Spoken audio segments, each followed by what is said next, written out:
வணக்கம். திருச்சிற்றம்பலம், தில்லையம்பலம். பொதுவாக வீட்டில் தலைவாசல் ரொம்ப சுத்தமாக இருக்கணும். தலைவாசலில் கஸ்தூரி மஞ்சள், பன்னீர், கொஞ்சம் சந்தனம் போட்டு ஜவ்வாது கரைத்து அந்த நிலப்படியை நல்லா துடைச்சி சுத்தமாக வச்சுருந்தீங்கன்னா வீட்டுக்குடைய ஆம்பளைகளுக்கு உடல் ஆரோக்கியம் நல்லாயிருக்கும். ஜாதகத்தில் எவ்வளோ தோஷை இருந்தாலும் ஒரு வீட்டை வைத்து சரி பண்ணிடலாம். அதெல்லாம் அனுபவத்தில் சொல்கிறேன்.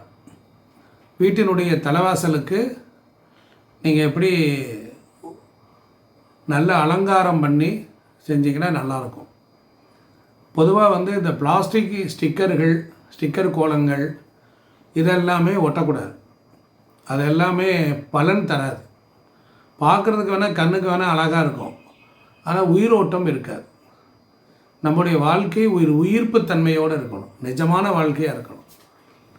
செல்வாக்கோடு வாழணும், ஐஸ்வர்யத்தோடு வாழணும், கடன் இல்லாமல் வாழணும், நம்ம குழந்தைகள் நல்லா இருக்கணும். அப்படிங்கிறவங்கெல்லாம் வாடகை வீடாக இருந்தாலும், அப்பார்ட்மெண்ட்டாக இருந்தாலும், சொந்த வீடாக இருந்தாலும் அந்த நிலையில் அழுக்கு பிசுக்கு இருக்கக்கூடாது.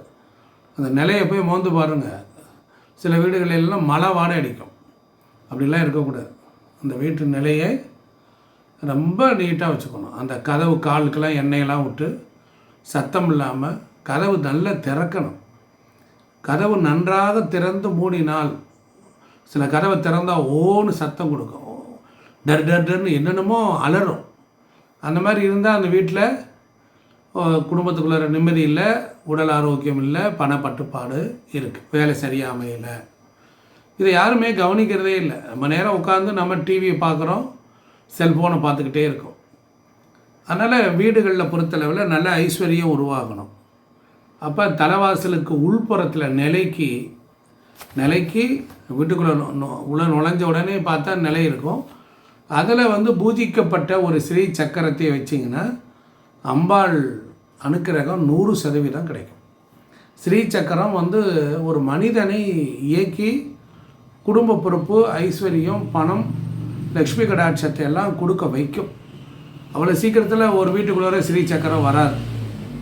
அதே போல் இங்கே பாண்டிய மண்டலத்தில் கள்ளழகர் ஆற்றுல இறங்குவார், குதிரையோடு குதிப்பார். அந்த படங்கள்லாம் மாட்டி வைப்பாங்க. அதாவது கள்ளழகர், அழகர்னாலே சுக்கிரன் ஆதிக்கம் உடையவர், செல்வம், மகாலட்சுமி கடாட்சம். வீட்டினுடைய நிலைக்கு உள்புறம் அந்த நிலையினுடைய மேலே ஒரு ஃபோட்டோ மாட்டணும். கள்ளழகர் ஆற்றுல இறங்குற மாதிரியான படம். அந்த படங்கள் வச்சு பாருங்கள். குறைந்தபட்சம் வீட்டில் ஐஸ்வர்யம், பணம் வந்துக்கிட்டே இருக்கும். மகாலட்சுமி கடாட்சம் கிடைக்கும். குதிரையுடன் கூடிய அழகர் குதிக்கிற மாதிரி இருக்கும். அது வைகை ஆற்றில் அழகர் இறங்கும்போது அந்த ஃபோட்டோ வச்சுருப்பாங்க. அது நெட்டில் நீங்கள் டவுன்லோட் பண்ணி கூட பிரிண்ட் அவுட் எடுத்து ஃப்ரேம் போட்டு நீங்கள் மாட்டலாம். அதே போல் உங்களுடைய வீடுகளில் பொறுத்தளவில் சில மங்கள சின்னங்கள் இருக்க வாழ்க்கை சிறப்பாக இருக்கும். சில பேருக்கு பார்த்தீங்கன்னா கொடுத்த பணம் திருப்பி வராமல் இருக்கும். நிறைய பேருக்கு நம்பிக்கையில் பக்கத்தில் கொடுக்குறோம், ஆனால் பணம் திருப்பி தரமாட்டேங்கிறாங்க, இழுத்துக்கிட்டே இருக்காங்க, ஏமாத்தலான்னு பார்க்குறாங்க.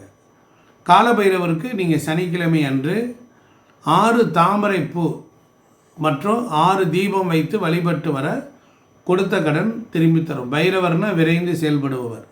பைரவர்கிட்ட போய் நீங்கள் எந்த வழிபாடு பண்ணாலும் அவர் வச்சுக்கிறதில்ல, உடனே திருப்பி கொடுத்துருவார்.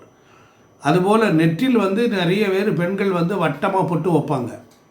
நெற்றில் வட்டமாக பொட்டு வைத்தவங்க எல்லாருக்கும் தெய்வ அருள் மற்றும் பிரபஞ்சத்தினுடைய சக்தி கிடைக்கும். ஸ்டிக்கர் போட்டுக்கூடாது. தயவுசெய்து அம்பர் வச்சு நீங்கள் தாளம்பு குங்குமம், மதுரை மீனாட்சி குங்குமம், காஞ்சி காமாட்சி அம்மன், காசி விசாலாட்சி, இந்த மாதிரி நல்ல குங்குமத்தை நீங்கள் வைத்து நெற்றி பொட்டில் வைத்தால் சக்தி கூடும். இப்போ ஒரு சில பேருக்கு பார்த்தீங்கன்னா பழைய வண்டி தான் வச்சுருப்பாங்க, ஒரு டிவிஎஸ் பெட்டி இல்லை பழைய பைக் வச்சுருப்பாங்க. கொஞ்சம் நடுத்தரமான குடும்பம் தான், கஷ்டம்தான். பழைய வண்டியை வாங்கி போட்டுக்கிட்டு கஷ்டப்பட்டுக்கிட்டு இருப்பாங்க. பழைய கார் வச்சுருப்பாங்க. இப்போ அடிக்கடி வண்டி வாகனம் பழுதாகுதுன்னு வச்சுக்கோங்களேன். அப்போ நம்ம என்ன செய்யணும் அப்படின்னா, ஆஞ்சநேயருக்கு துளசி மாலை சாத்தி வழிபடணும். ஆஞ்சநேயருக்கு துளசி மாலை சாத்தி வழிபடணும். அது ரொம்ப சனிக்கிழமை சிறப்பு. அப்படி சாத்தி முடித்த அந்த மாலையை வண்டியில் நீங்கள் போடுங்க. அது தொடர்ந்து செய்து வந்தால் நமக்கு பழுது ஆகாது. அதே போல் நிறைய பேருக்கு நிரந்தரமான ஒரு உத்தியோகம் அமையலை, ஒரு கான்ட்ராக்ட் பேசிக்ஸில் தான் வேலை பார்த்துக்கிட்டே இருக்காங்க. ஒரு கேரளாவில் கஷ்டப்பட்டு ஆலப்புழை அப்படிங்கிற ஒரு இடம் இருக்குது, அங்கே மன்னார் சாலை, அங்கே போய் பார்த்திங்கன்னா கோடிக்கணக்கான அளவுக்கு நாகங்கள் இருக்கும், பெரிய சோலையாட்டம் இருக்கும், உள்ளே போனாலே பயமாக இருக்கும். நான் போயிருக்கேன் அந்த கோயிலுக்கு.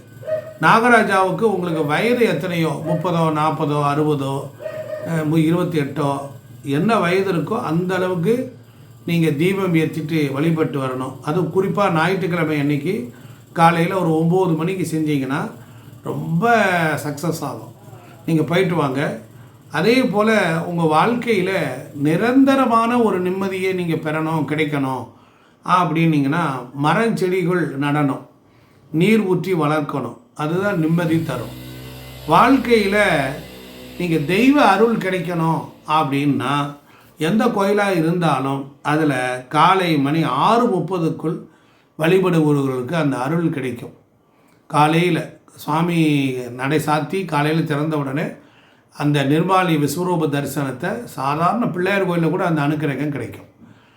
நீங்கள் அதை செஞ்சு பாருங்கள். படிப்பில் வெற்றி பெறணும் அப்படின்னா கோயம்புத்தூரில் மருதமலையில் உள்ள ஸ்தல விருட்சம், அங்கே பஞ்ச விருட்சங்கள் இருக்குது, 5 வகையான மரங்கள் இருக்குது. அங்கே போய் நட்டு நீங்கள் வழிபட்டிங்கன்னா, அங்கே வழிபட்டாலும் கன்றுகளை வாங்கி கொண்டு வந்தாலும் அங்கே மரத்துக்கு நீர் ஊற்றினாலும் நன்மை நடக்கும். சில